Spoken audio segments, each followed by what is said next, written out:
नमस्ते। दूध में पानी बैलेंस। बंदर ने अब तीसरा रुपया निकाला. குரங்கு வந்து இப்போ மூணாவது ஒரு ரூபாயை வெளியே எடுக்குது. உஸ்கோ भी उल्ट पलट कर देखा. அதையும் இப்படி அப்படின்னு திருப்பி திருப்பி பார்க்குது. फिर उसे पानी में डाल दिया. அதை தண்ணிக்குள்ளே போட்டுருச்சு.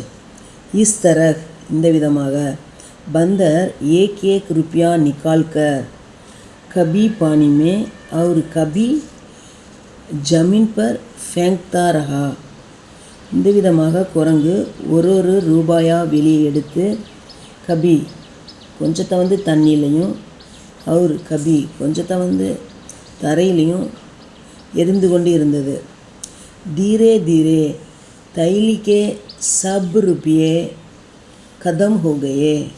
மெதுவாக பையில் இருந்த எல்லா ரூபாயும் முடிஞ்சு போச்சு. बंदर ऊब कर दूसरे पेड़ पर चला गया. குரங்கு வந்து சலிச்சு போய் போர் அடிச்சு போய் வேறொரு மரத்துக்கு போயிடுச்சு. जमीन पर पड़े रुपये को ग्वाले ने ले लिया. தரையில் இருக்கக்கூடிய ரூபாயை மாட்டுக்காரர் எடுத்துக்கிறாரு. उसने उन रुपयों को गिन कर देखा.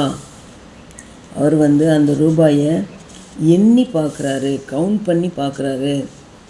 उसको मालूम हुआ कि घर से लाए रुपये में आधा भाग मात्र उसे मिला है.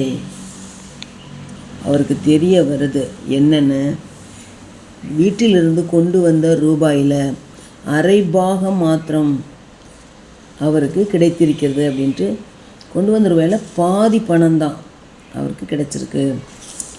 வகு மன் ஹி மன் சோச்சனே லகா. அவன் மனசில் யோசிக்கிறான். பானிக்கா பைசா பானி மே கயா.